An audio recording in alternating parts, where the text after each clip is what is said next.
Hello everyone. आज मैं एकदम खौफनाक कहानी लेके आया हूं जिसके बाद आप अपने शहर की किसी भी खंडर बिल्डिंग में जाने से पहले 2 बार सोचेंगे।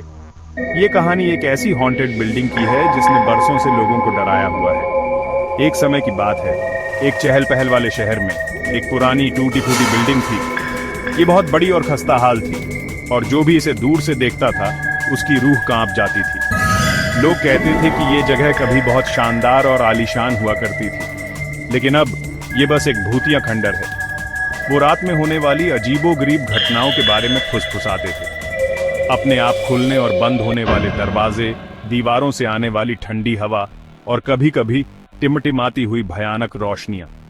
एक दिन नीतू नाम की एक बहादुर लड़की ने तय किया कि अब बहुत हो गया इन अफवाहों से। उसने अपने दोस्तों रवि और अंजलि को अपने साथ इस रहस्य का पता लगाने के लिए चैलेंज किया। उनके डर के बावजूद नीतू के हौसले ने उन पर भी असर किया और वो मान गए। एक अंधेरी रात तीनों उस भयानक बिल्डिंग की तरफ चले। जैसे ही नीतू ने दरवाजा खटखटाया तो दरवाजा, जो बिल्कुल बंद लग रहा था, खुल गया। अंदर एक अजीब सी खामोशी ने उनका स्वागत किया। हवा धूल से भरी थी और दीवारों पर काई जम गई थी। सब कुछ बहुत अजीब लग रहा था, जैसे कि उस जगह को बरसों से छोड़ दिया गया हो।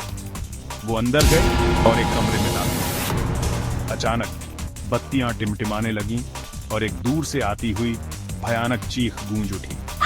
अपने डर को नजरअंदाज करते हुए नीतू ने कमरे को खोजना शुरू कर दिया।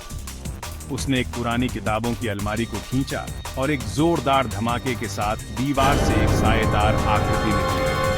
वो साया धीरे धीरे आकार लेने लगा और एक पुराने जमाने के कपड़े पहने हुए आदमी में बदल गया, जिसका चेहरा बहुत डरावना था और आंखें चमक रही थी। तुम यहाँ क्यों आए थे? उस आकृति की आवाज बहुत भारी और खौफनाक थी। नीतू, रवि और अंजलि डर के मारे पत्थर बन गए। हिम्मत जुटाकर नीतू ने पूछा, तुम कौन हो?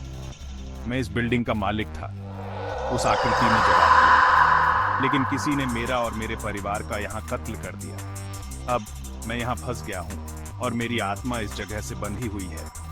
जैसे ही उसने अपनी कहानी खत्म की, पूरी बिल्डिंग हिलने लगी। दरवाजे जोर से बंद हुए, खिड़कियां टूट गईं और एक हड्डियां जमा देने वाली हवा कमरे में घूमने लगी। दोस्त भागने की कोशिश करने लगे, लेकिन भूत ने उनका रास्ता रोक लिया।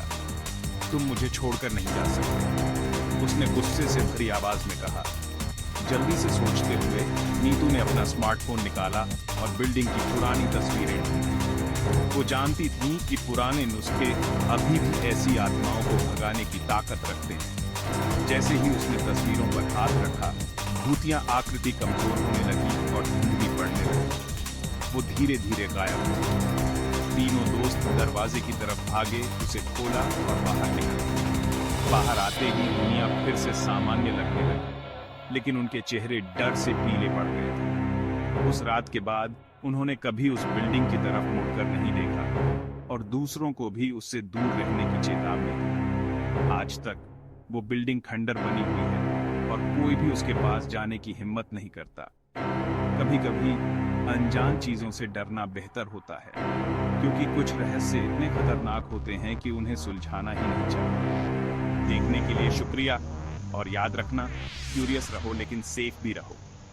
Outro music.